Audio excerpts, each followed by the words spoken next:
नमस्कार दोस्तों, हैप्पी किसान यूट्यूब चैनल पर आप सबका हार्दिक स्वागत है। आप सब देख ही रहे होंगे कि पिछली साल की तरह इस साल भी सब्जियों के रेट आसमान छू रहे हैं। तो ऐसी कौन सी सब्जियां लगाई जाएं इस महीने में जिनका आपको बम्पर उत्पादन मिले और बढ़िया रेट मिले।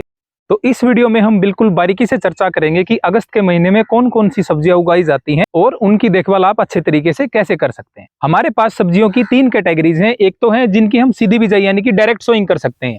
दूसरी है जिनको हम नर्सरी बनाकर रोपाई करते हैं, यानी कि नर्सरी पहले बनानी है फिर उनकी ट्रांसप्लांटिंग करनी है। और तीसरी जो हमारी सब्जियां हैं वो है बेल वर्गीय सब्जियां। वैसे बेल वर्गीय सब्जियां दोनों में आती है, आप उनकी नर्सरी भी बना सकते हो और डायरेक्ट सोइंग भी कर सकते हैं। तो जो सबसे पहले नंबर पर है उसके बारे में बात करेंगे जिनको हमें डायरेक्ट सोइंग करना है। सबसे पहले नंबर पर है मूली की खेती। मूली की खेती एक ऐसी खेती है जो आपको सबसे कम समय में सबसे ज्यादा पैसा देकर जाने वाली फसल है, क्योंकि अगस्त का महीना एक ऐसा महीना जिसमें बारिश जारी होती है, यानी कि मानसून जा रहा होता है और गर्मी कम होने लगती है। इस समय पे आपको सबसे बड़ा फायदा ये होगा कि आपकी फसल में एक तो बारिश का प्रभाव ज्यादा नहीं पड़ेगा, दूसरा आपकी फसल में बीमारियां नहीं लगेगी। तो मूली की खेती को हमें क्या करना है, या तो बेड के ऊपर या मेड के ऊपर, इन 2 तरीकों से ही लगाना, प्लेन में बिल्कुल नहीं लगाना है। और आप इसकी सीधी बिजाई हाथ से भी कर सकते हैं और मशीन से भी कर सकते हैं। अगली फसल है अगेती गाजर की खेती। अगेती गाजर का रेट बहुत बढ़िया होता है, इसलिए अगेती गाजर की खेती करना एक फायदे का सौदा है। और दूसरी बात, जब हम अगस्त में गाजर लगाते हैं तो उस समय मार्केट में ना तो गाजर होती है और उसकी डिमांड बिल्कुल ज्यादा रहती है। अगेती गाजर की खेती के लिए हमें खेत को तैयार कैसे करना है, मिट्टी को एकदम बिल्कुल बुरबुरा बनाना है और उसकी हमें क्या करना है, या तो मेड़ निकालनी है या फिर बेड बनाना है। आप इसमें दोनों तरीके से बिजाई कर सकते हैं। एक तो आप हाथ से भी बिजाई कर सकते हैं, दूसरा आजकल मशीन आती है जो अपने आप ही इसकी मेड़ बना देती है और उसके ऊपर बिजाई करती चलती है। एक चीज का हमें खास ध्यान रखना है, जब हम बिजाई करते हैं तो हमारा जो सीड है वो सबसे बेस्ट क्वालिटी का होना चाहिए, क्योंकि अगर आपका सीड अच्छी क्वालिटी का होगा तो आपकी पूरी की पूरी मेहनत सफल होगी और आपको मुनाफा भी ज्यादा होगा। अगली फसल है खरीफ प्याज। आप इसको बरसाती प्याज भी बोलते हैं। इस प्याज को हम 2 तरीके से लगा सकते हैं। एक तरीका है कि आप उसकी पौध बना लीजिए, या मार्केट में बहुत सारी नर्सरी हैं जो पौध बनाती है, उनसे डायरेक्ट आप पौध ले लीजिए और उसकी अगस्त के पहले या दूसरे सप्ताह में अपने खेत में उसकी रोपाई या ट्रांसप्लांटिंग कर दीजिए। एक तरीका ये। जो दूसरा तरीका है उसमें हमें क्या करना है कि छोटे छोटे प्याज जो हमारे बच जाते हैं, जिनको हम गोली प्याज बोलते हैं, तो जो छोटे प्याज है आप उसको डायरेक्ट बिजाई कर दीजिए, उनकी डायरेक्ट मिट्टी में लगा दीजिए, जो बाद में बड़े प्याज बन जाएंगे और आप उसको मार्केट में अच्छे रेट में बेच पाओगे। जो दूसरा तरीका है उसमें आपका जो प्याज होगा आप उसको हरी प्याज के तौर पे बेच सकते हैं और उसको आप बड़े प्याज बनाकर भी बेच सकते हैं। अगर आप प्याज को दूसरे तरीके से लगाते हैं तो आपको क्या करना है, इसको 20 अगस्त के बाद, यानी कि जो हमारा अगस्त का तीसरा सप्ताह है उससे लेकर के 10 सितंबर तक आप इसकी बिजाई कर सकते हैं। और दूसरा हमें क्या करना है, जब भी हमें मिट्टी तैयार करनी है प्याज के लिए, या तो उसको बिल्कुल प्लेन में रखिए या उसको थोड़ा सा रेस्ड बेड जिसको बोलते हैं, जिसकी 4 से 6 इंच या 8 इंच तक हाइट होती है, आप उस टाइप के बेड बनाइए। उसमें आपको क्या रहेगा कि जो बारिश का मौसम है, कई बार ज्यादा बारिश हो जाती है, तो उससे हमारी जो पौध हम लगाएंगे या छोटे प्याज लगाएंगे वो हमारे खराब नहीं होंगे। तो हमें बेड पर खेती करना इसलिए सबसे ज्यादा फायदेमंद हो सकता है। तीसरा हमें क्या ध्यान रखना है कि जब भी हमें बीज लगाना तो हमें बेस्ट क्वालिटी, हमें सुपर क्वालिटी का सीड ही लेना, चाहे इसमें NHRDF का सीड हो या कोई अलग से जो कंपनियां बीज बनाती हैं जो सुपर क्वालिटी का होता है, उसी को हमें लगाना है। और इस समय आप जानते हैं कि प्याज का रेट काफी ज्यादा चल रहा है, तो अगर आप अभी भी प्याज की बिजाई या ट्रांसप्लांटिंग करते हैं तो आपको इसमें काफी मुनाफा हो सकता है।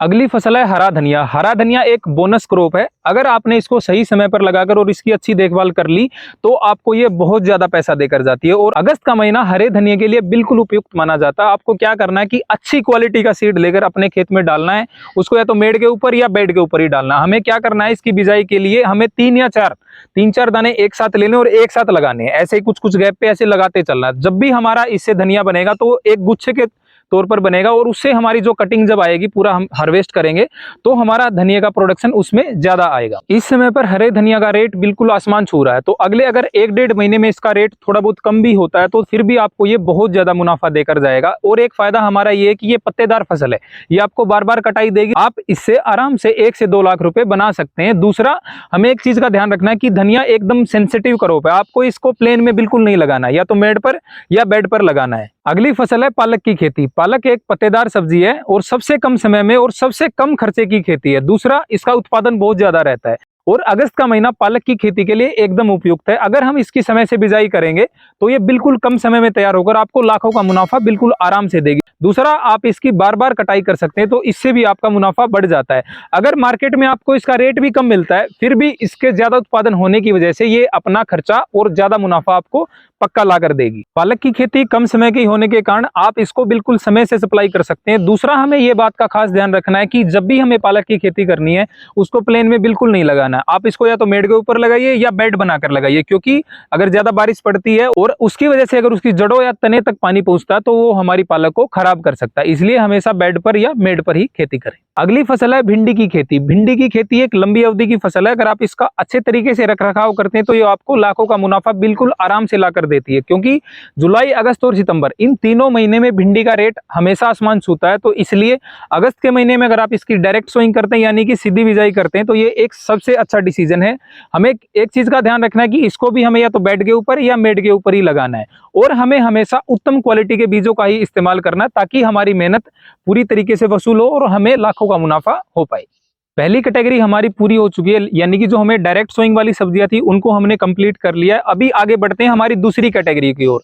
हमारी दूसरी कैटेगरी क्या है कि आपको उन सब्जियों की नर्सरी बनानी है। आपको उन सब्जियों की नर्सरी बनानी है या डायरेक्ट आपको मार्केट से उनकी नर्सरी यानी कि पौध खरीदनी है और उसको अपने खेत में ट्रांसप्लांट करना है। तो सबसे पहले नंबर पर है हमारी टमाटर की खेती। आप बड़े अच्छे तरीके से जानते हैं कि टमाटर ने पिछले 2 साल से हमारी पूरी मार्केट के ऊपर कब्जा कर रखा है।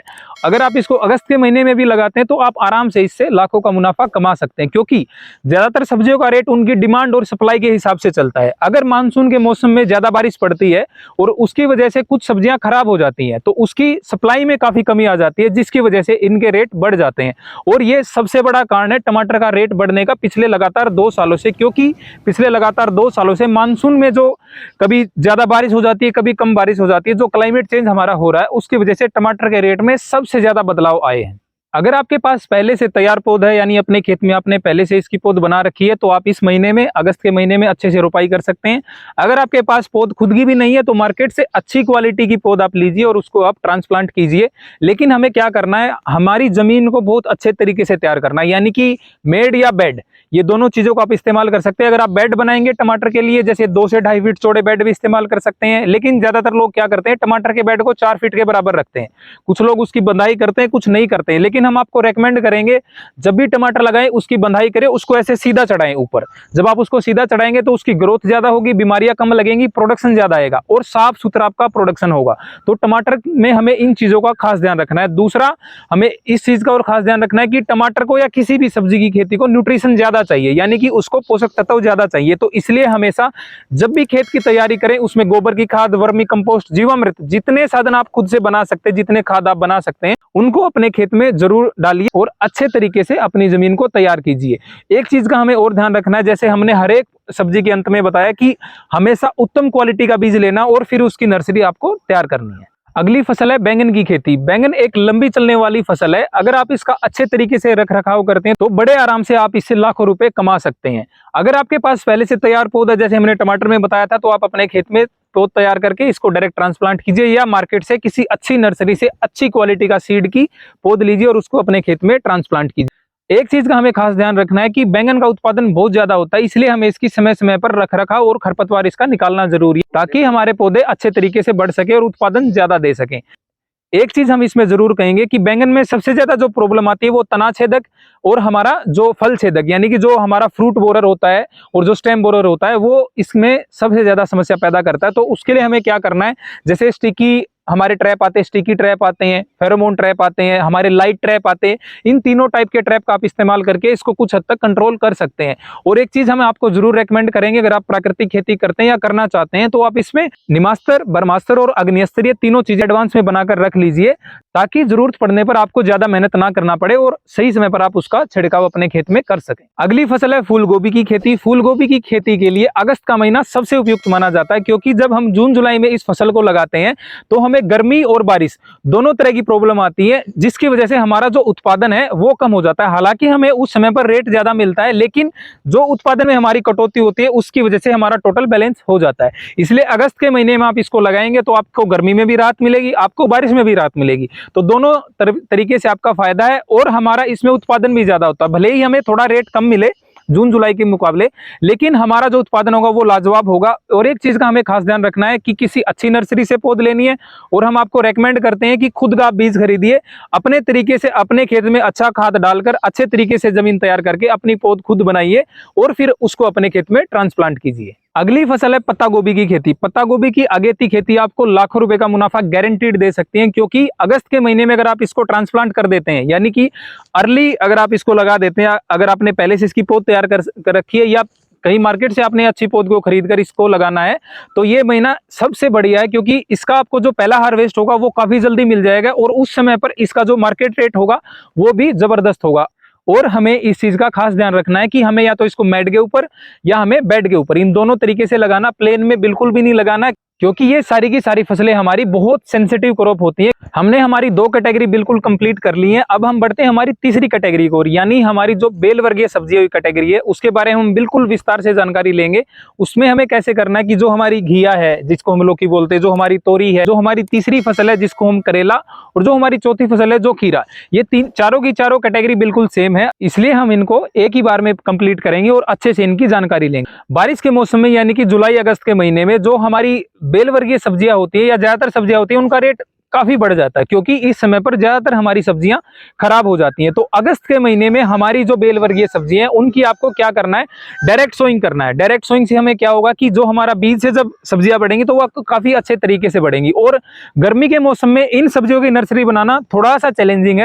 जब हम फरवरी में अगेती सब्जियों की खेती करते हैं तब हम इसकी नर्सरी बड़े आराम से बना सकते हैं, लेकिन अगस्त के महीने में हम इसको डायरेक्ट सोइंग से लगाएंगे। और हमें किन बातों का ध्यान रखना है कि हमें इनके बेड बनाने हैं, या तो मेड बनाइए या उनको अच्छे तरीके से बेड बनाइए। 2 से 2.5 फीट चौड़े बेड बना लीजिए और 6 से 9 इंच यानी कि 6 से 9 इंच ऊंचे बेड आप बना लीजिए, और उसमें आपको 1-1 फीट के अंतराल पे आप इनको बड़े अच्छे तरीके से लगा सकते हैं। एक चीज का हमें बिल्कुल ध्यान रखना है कि ज्यादातर किसानों का जो फसल खराब होती है बेल वर्गीय सब्जियों वाली, वो खराब होती है, वो डायरेक्ट उसको ऊपर नहीं चढ़ाते हैं। लेकिन हम स्मार्ट फार्मिंग करेंगे। हमें क्या करना है कि जो हमारा बांस होता है, बांस की मदद से, और जो हमारा सपोर्ट वायर होता है, सपोर्ट वायर की मदद से एक पंडाल खड़ा करेंगे जिसको हम मचान बोलते हैं। तो जब मचान विधि ऐसे बनेगी, जो हमारा उत्पाद निकलेगा, हमारी जो सब्जियां लगेंगी वो क्वालिटी में बिल्कुल नंबर 1 होगी और उसका उत्पादन भी ज्यादा आएगा, बीमारियां बिल्कुल ना के बराबर लगेंगी। एक हमें फायदा ये हो सकता है कि थोड़ा इस समय पर गर्मी रहती है, तो आप क्या कीजिए, बेड को मल्चिंग पेपर से ढक दीजिए। अगर आपको उसमें पैसा नहीं लगाना तो आपके पास पराली की किसी भी फसलों का जो शेष हो, आप उससे अच्छे तरीके से ढक दीजिए, तो आपका खरपतवार का खर्चा बिल्कुल कम हो जाएगा। अभी हमने सारी कैटेगरी बिल्कुल अच्छे तरीके से कंप्लीट कर ली है। अभी हम जो सबसे जरूरी बातें, वैसे हमें ये वीडियो के बिल्कुल शुरुआत में बतानी चाहिए थी, लेकिन हमें हमारी सब्जियां भी कवर करनी थी, तो ये हमें सबसे ज्यादा जरूरी महत्वपूर्ण बातें हैं जिनका आपको खास ध्यान रखना है। अगर आप खेती में नए हैं या पहले से भी कुछ कर रहे हैं तो ये सारी स्मार्ट बातें हैं, और अगर आपको स्मार्ट फार्मर बनना है तो इन चीजों को आपको फॉलो जरूर करना चाहिए। तो सबसे पहले नंबर पर है कि हमें अपना पानी बचाना है। सबसे बड़ा संसाधन हमारा पानी है, उसको बचाने के लिए हमें फ्लड इरिगेशन नहीं देना है, खुला पानी अपने खेत में बिल्कुल नहीं लगाना है। हमें क्या करना है कि उसको या तो मिनी स्प्रिंकलर से, जो हमारा 70% तक पानी बचाता है, या उससे भी अच्छी टेक्निक हमारी है ड्रिप सिस्टम, यानी कि टपका सिंचाई, वो हमारा 90% तक पानी बचाता है, यानी कि मात्र 10% पानी में आप अपने पूरी फसल को पाल सकते हो, उसको बड़ा करके अच्छा उत्पादन उससे ले सकते हो। तो एक हमारी जरूरी बात ये हो गई। दूसरी हमारी सबसे जरूरी बात है कि हमें मल्टी क्रॉपिंग मॉडल, यानी कि एक फसलीय मॉडल बिल्कुल फॉलो नहीं करना, हमें 2 या 2 से ज्यादा तरह की सब्जियों को एक साथ लगाना है, ताकि हमारे खेत में बायोडाइवर्सिटी दिखे, ज्यादा फसलें दिखे, और उससे हमारी बीमारियां कम लगे और उत्पादन ज्यादा बढ़े। तो ये हमारी दूसरी जरूरी बात थी। जो तीसरी हमारी है वो सबसे जरूरी बात है कि हमें अपनी जमीन को जरूर ढकना है, यानी कि किसी न किसी चीज से ढकना है। जैसे मल्चिंग पेपर से ढक सकते हैं, या आप पराली से ढक सकते हैं, किसी भी फसलों के अवशेष से आप ढक सकते हैं, जिससे क्या होगा कि जो हमारे सूक्ष्म जीव हैं, जो हमारा केंचुआ है, अर्थवर्म जिसको बोलते हैं, वो अच्छे तरीके से काम कर पाएगा। ये हमारी तीसरी सबसे जरूरी बात थी। और जो चौथी हमारी बात है कि अगर हमें पेस्टिसाइड्स के ऊपर, जो हमारे हर्बिसाइड हैं, उनके ऊपर अगर ज्यादा खर्चा नहीं करना या कीटों का प्रबंधन करना, तो उसके लिए आप क्या कर सकते हैं। इसके लिए भी नेचर ने कुछ ऐसी फसल बनाई है जिनको हम बोलते हैं ट्रैप क्रॉप। अगर इन क्रॉप को आप अपने खेत में लगाते हैं तो बहुत सारे कीटों का प्रभाव आपके खेत में कम हो जाएगा, और वो आपकी खेत की बाउंड्री पर ही रुक। उसमें पहले नंबर पर है हमारी गेंदा की फसल, और जो दूसरी फसल है आप उसको पपीता भी ले सकते हैं, क्योंकि पपीते के ऊपर भी बहुत सारे इंसेक्ट अटैक कर सकते हैं। ये थी हमारी सबसे महत्वपूर्ण जानकारी। और अगस्त के महीने में जो जो सब्जियां हम अपने खेत में लगा सकते हैं, उनका प्रबंधन कैसे करना, उनकी देखभाल कैसे करनी है। अगर आपको वीडियो अच्छी लगे तो कमेंट सेक्शन में जरूर बताएं, और वीडियो को ज्यादा से ज्यादा शेयर करें, लाइक करें, और चैनल को सब्सक्राइब जरूर करें। जय हिंद, जय भारत, जय जवान, जय किसान।